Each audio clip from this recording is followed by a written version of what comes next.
देखिए जनाब, मेरा नाम फयाज़ अहमद मागरे है। मैं एजुकेशन के एजेंडे पे काम कर रहा हूँ और आज हमारे साथ महेंद्र जी भी जुड़े हुए हैं, ये भी सोशल वर्कर हैं और हम चाहते हैं कि हमारे डिस्ट्रिक्ट का जितना भी एजुकेशन का निज़ाम है वो सही होना चाहिए। लेकिन जो मैंने इसमें स्टडी किया, पिछले 1 साल से जो मैंने इसमें स्टडी किया, एजुकेशन डिपार्टमेंट की बहुत ही खस्ता हालत है। आप देखिए हमारा हाई स्कूल कलिहान जहां हेडमास्टर नहीं है, हमारा हाई स्कूल उद्यानपुर वहां पे हेडमास्टर नहीं है, हमारा हाई स्कूल बहली वहां पे हेडमास्टर नहीं है, आप हाई स्कूल खनकूट को देखिए वहाँ पे हेडमास्टर नहीं है, आप गुंदना की हायर सेकेंडरी में जाइए वहाँ पे हेडमास्टर नहीं है। मैं सरकार से पूछना चाहता हूँ, मैं कमिश्नर सेक्रेटरी से पूछना चाहता हूँ, मैं चीफ मिनिस्टर से पूछना चाहता हूँ कि आप मुझे बताइए, अगर आपके पास हेडमास्टर ही नहीं है, अगर आपके पास स्कूल में प्रिंसिपल ही नहीं है, वो स्कूल तो चल ही नहीं सकता है। और हेडमास्टर बनाने के लिए, प्रिंसिपल बनाने के लिए आपको कोई भी रिक्रूटमेंट नहीं करनी है। हेडमास्टर बुलाने के लिए आपने जो डीपीसीज बिठानी है वो आप बिठाइए ना, आप क्यों नहीं बिठा रहे हो? आप देखिए हमारा हायर सेकेंडरी शादवन, वहां पे भी प्रिंसिपल नहीं है। आप देखिए हमारे हाई स्कूल आबली मासरी, वहां पे भी हेडमास्टर नहीं है। आप देखिए हमारे हाई स्कूल हांच, वहां पे भी हेडमास्टर नहीं है। आप देखिए हमारा हाई स्कूल भड़बगी, वहां पे भी हेडमास्टर नहीं। आप बताइए मुझे, अगर आप एजुकेशन डिपार्टमेंट पे काम नहीं करेंगे, अगर आप एजुकेशन डिपार्टमेंट को सही मॉनिटरिंग नहीं करेंगे, तो आप हमारे गरीब लोगों को कभी डेवलप नहीं कर सकते हैं, क्योंकि सबसे बड़ी डेवलपमेंट जो है वो एजुकेशन है। अगर हमारे गरीब बच्चों को आप क्वालिटी एजुकेशन नहीं दोगे तो हमारा गरीब का बच्चा कभी डेवलप नहीं हो सकता है। आप देखिए जितना भी हमारा स्टाफ है, वो सारा स्टाफ जो है सिटी में पड़ा हुआ है। जितने भी हमारे सिटी के स्कूल हैं वो भरे हुए हैं। आप गांव में जाइए, वहां पे तो स्टाफ ही नहीं है। हमें पता है कि 10 साल से एजुकेशन डिपार्टमेंट ने कोई रिक्रूटमेंट नहीं की है। हमारे डिपार्टमेंट के पास मैन पावर की कमी है, इस चीज को हम मानते हैं। लेकिन जो आप पीटीआर की बात कर रहे हो, जो आप पीपल टीचर रेशो की बात करते हो, वो सिर्फ और सिर्फ आप हमारे गरीब लोगों पे इंप्लीमेंट करते हो। आप देखिए ना सिटी के स्कूल, आप बॉयज हायर सेकेंडरी विजिट करिए, वहां पे कितना स्टाफ है। आप गर्ल्स हायर सेकेंडरी में विजिट करिए, वहां पे देखिए आप कितना स्टाफ है।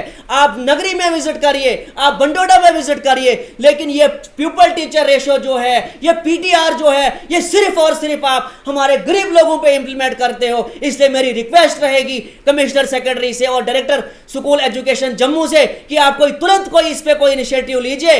जहां पे हमने देखा हमारे डिप्टी कमिश्नर साहब है या चीफ एजुकेशन ऑफिसर है, इनकी नीयत साफ है एजुकेशन डिपार्टमेंट पे कि ये चाहते हैं कि एजुकेशन का निजाम यहां पे सही होना चाहिए। लेकिन जहां तक मैं देख रहा हूं, जितना भी एरर है वो डायरेक्टर स्कूल एजुकेशन जम्मू का है और commissioner secretary Jammu and Kashmir का है और मिनिस्टर का है। मेरी रिक्वेस्ट रहेगी इन सब लोगों से कि आप एजुकेशन पे काम करिए।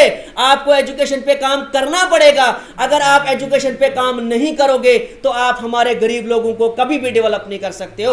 आप देखिए, जब भी हमारे पब्लिक के रिप्रेजेंटेटिव आते हैं वो पैराशूट से आते हैं, उनको नॉलेज ही नहीं होता है कि काम करना कैसे है। मैंने 1 साल स्टडी मैंने किया एजुकेशन को, 1 साल में हर गांव में गया, मैंने स्कूल्स में विजिट किया, मैंने ये पाया कहां किस जगह क्या प्रॉब्लम है और वो मैं आपके सामने बता रहा हूं। अब आप मुझे बताइए, कमिश्नर सेक्रेटरी ने प्रिंसिपल देना है, डीसी के हाथ में तो है नहीं है। कमिश्नर सेक्रेटरी ने हेडमास्टर देना है, डीसी के हाथ में तो ये नहीं है।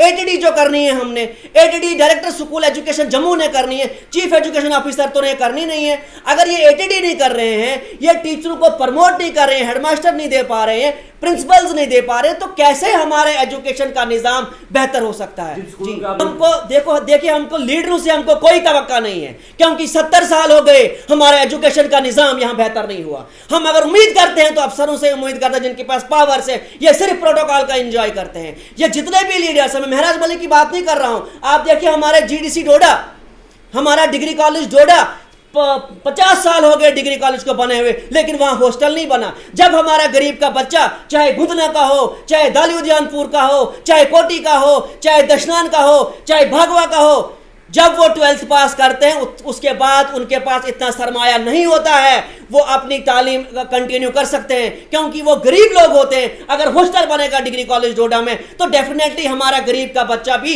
आईएएस अफसर बन सकता है, हमारा गरीब का बच्चा भी केएस अफसर बन सकता है, हमारा गरीब का बच्चा भी जूनियर असिस्टेंट बन सकता है, पटवारी बन सकता है। इसलिए मेरी सरकार से रिक्वेस्ट रहेगी, आप तुरंत कोई एजुकेशन पे इनिशिएटिव लीजिए और हमारा डिस्ट्रिक्ट डोडा का पीपल टीचर रेशो को मेंटेन करें। आप देख रहे हैं हमारा हाई स्कूल पालोद 75 बच्चे हैं और एक टीचर है, क्या करेगा? 5 क्लासें पढ़ानी है।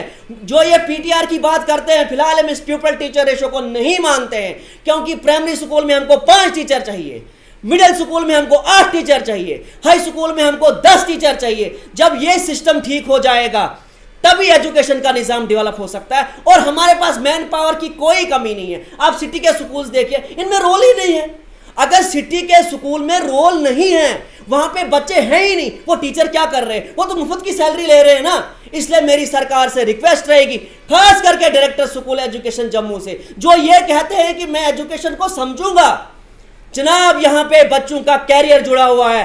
एक बार अगर बच्चे का कैरियर गया, वो जिंदगी में वापस नहीं आ सकता है। हम ये नहीं बोलते हैं कि हर एक बच्चे को गवर्नमेंट नौकरी मिल सकती है, लेकिन अगर उसने मजदूरी करनी है वो पढ़ा लिखा होना चाहिए। क्योंकि जब भी आपने कोई चीज कंस्ट्रक्शन करनी है, कोई भी बिल्डिंग आपने बनानी है, आप वहां पे डीपीआर बनाते हो, उसके बाद आप उस पर नक्शा बनाते हो। तो नक्शा बनाने के लिए हमें मिस्त्री चाहिए, वो भी इंटेलिजेंट होना चाहिए ना, नहीं तो आप कैसे स्ट्रक्चर खड़ा कर सकते हो? जो ड्राइंग बनती है उस ड्राइंग पे कौन काम करता है? हमारा मिस्त्री काम करता है ना उस पे। तो अगर एजुकेशन का निजाम यहाँ डिफंक हो चुका है, इसके लिए कहीं ना कहीं हमारे अफसरान भी इसमें मुलविस है, जो इसमें काम सही तरीके से नहीं कर रहे। पॉलिटिशियन तो है ही है, मुझे बताया बिल्कुल होना चाहिए, ये बिल्कुल दुरुस्त है। आप देखिए, मैंने सरकार को सजेस्ट बार बार किया कि जो आप जेडीओज बनाते हो, जो आप हेडमास्टर, आप पेपर करवाइए, आप एग्जाम करवाइए।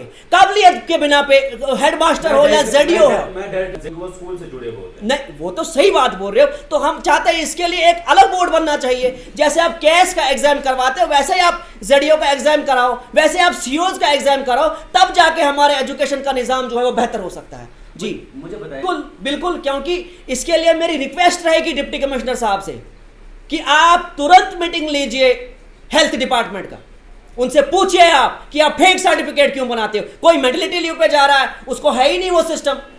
कोई बोलता है कि नहीं मैं बीमार हो चुका हूं, वैसा सिस्टम ग्राउंड पे हमें दिखता ही नहीं है। आप देखिए, दूसरा एक अहम इशू है कोऑर्डिनेशन। आप देखिए, हमारा बगला का स्कूल जहां पे 140 रोल था और 40 पे पहुंच गया। कैसे पहुंच गया?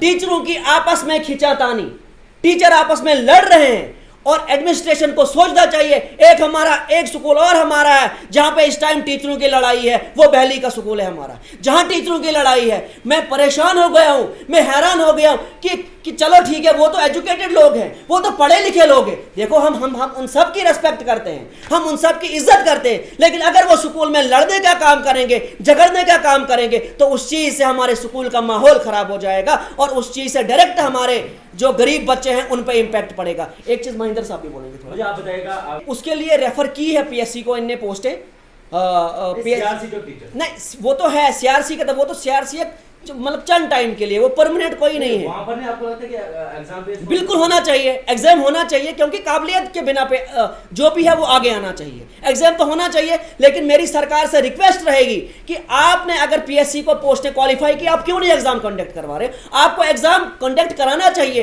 क्योंकि हमारा एजुकेशन डिपार्टमेंट जो है बहुत क्राइसिस से चल रहा है। अभी इसमें बहुत क्राइसिस है, इसमें बहुत बड़ा नेक्सस है। इस नेक्सस को आपने ठीक करना पड़ेगा, क्योंकि हम बार बार प्रेस में आ रहे हैं। मैं पिछले दिसंबर से मैं प्रेस रिलीज दे रहा हूं, डोडा से मैंने प्रेस रिलीज दी, उसके बाद मैंने जम्मू से दी, उसके बाद मैंने फिर डोडा से दी, आज मैं फिर डोडा से प्रेस रिलीज दे रहा हूं। इसलिए मेरी रिक्वेस्ट रहेगी डायरेक्टर स्कूल एजुकेशन जम्मू से कि आप तुरंत एटीडी कर लीजिए, और कमिश्नर सेक्रेटरी स्कूल एजुकेशन से कि आप तुरंत कोई इनिशिएटिव लीजिए और हमारे स्कूलों में हेडमास्टर और प्रिंसिपल का इंतजाम कर लीजिए। जी